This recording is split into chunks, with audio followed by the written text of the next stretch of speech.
What's up, guys? I have a story to tell you guys, and we're gonna get into this. So, this is the story of the time I played the weed dealer that tried to play me. Interesting topic, right? Here we go. So, at the time, this was years and years ago. I was 18 years old at this time. 6 or 6.5 years ago from right now. So, I was hustling weed at this time. And I had about 5 or 6, maybe 7 different guys that I'd get some products from. And I'd buy it to sell it for more. So, at this particular time, I had just bought a brand new batch of stuff to take and to go and sell it. And I usually never buy any more until I sell all of the product that I have just bought. So, I have a big bag of stuff, right? This other guy texts me that I get stuff from also, and he says, I got this amazing stuff right now for a very good price, and if you want it, it's yours right now. He told me the kind, he told me the price, and even though I already had a lot of stuff on me at the time, it was so damn good that I almost could not, I couldn't turn that down no matter what. I had the extra money, I was able to get it, so I decided I was gonna do it. So, I was probably about a 2-hour drive away from this guy. And I had to drive from Alberton area to past Stratford Bridge, a half hour past Stratford Bridge. And when I was going to get it, there was 2 guys with me at the time in my vehicle. One was 2 years older than me, one was 2 years younger than me, and it was me. I was driving, the guy that was 2 years older was in the passenger seat. The guy that was 2 years younger was in the back seat.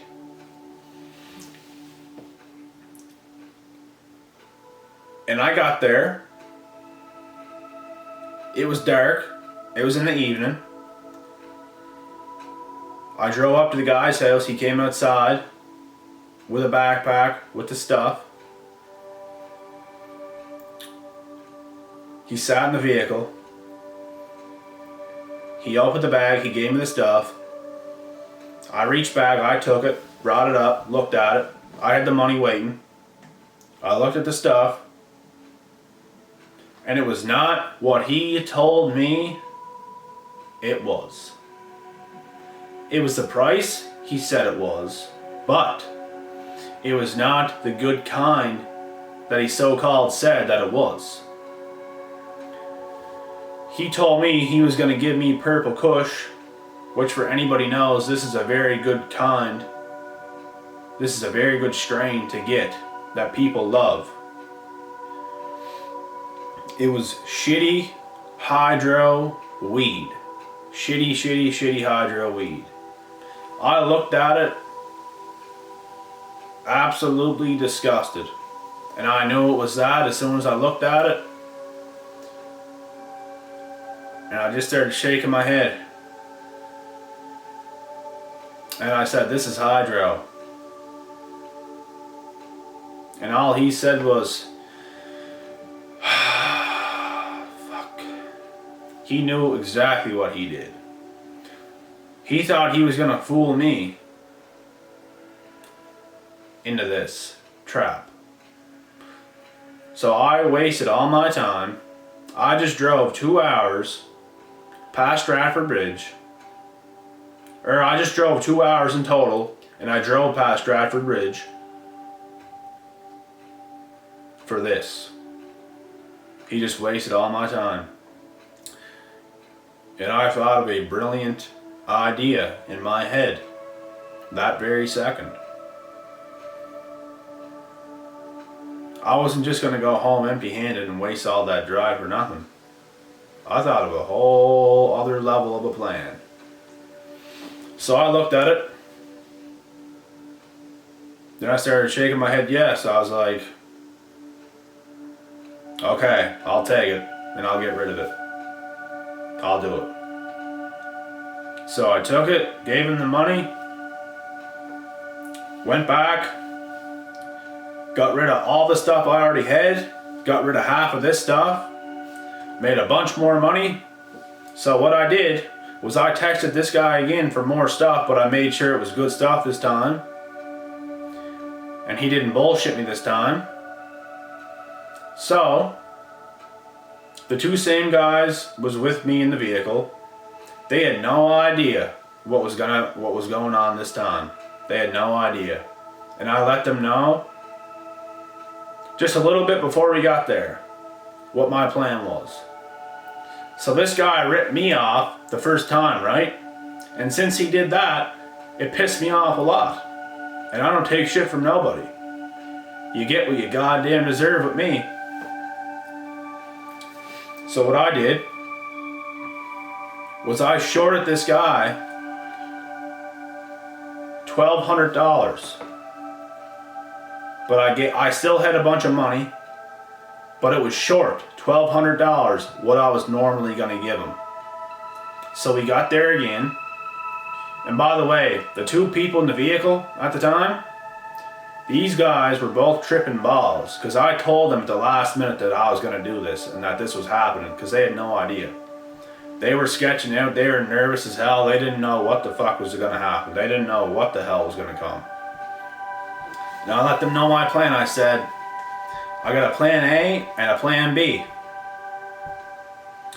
Plan A, I'm going to give this guy this wad of money, but it's going to be short $1,200, and he's going to give me all this weed.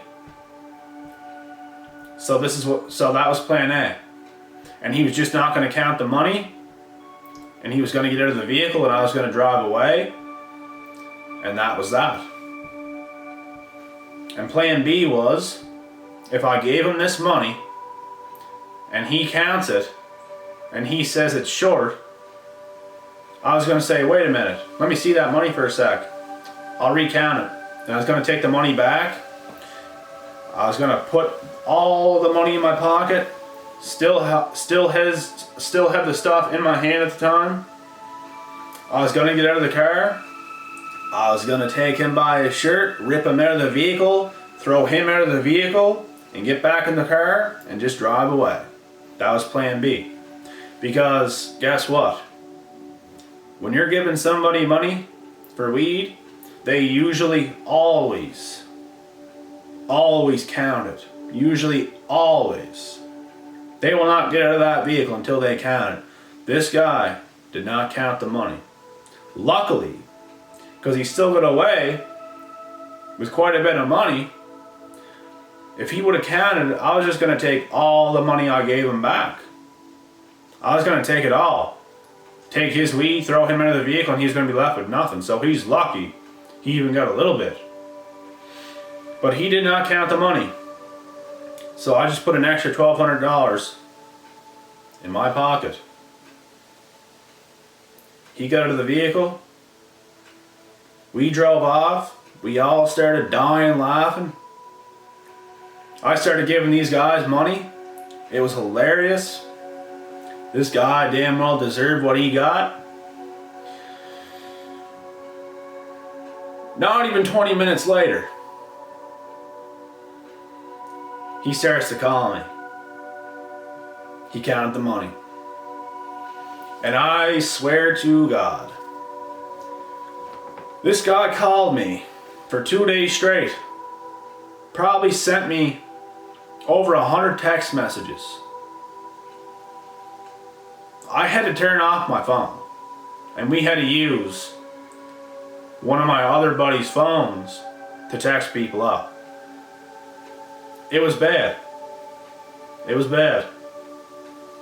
And the funny thing is, this guy found me on social media probably like a year later. And we ended up being all good because he came to the realization that, okay, I did get what I deserved because I did do that. And we ended up being all good, but I never talked to that guy in forever. But the last conversation we had, it was alright. And this is just a lesson right here. To not screw people over. Especially the wrong people. Because karma is a bitch. And I didn't wait for karma to get him. I was karma. I got him. Anyways, guys, I hope you liked this story.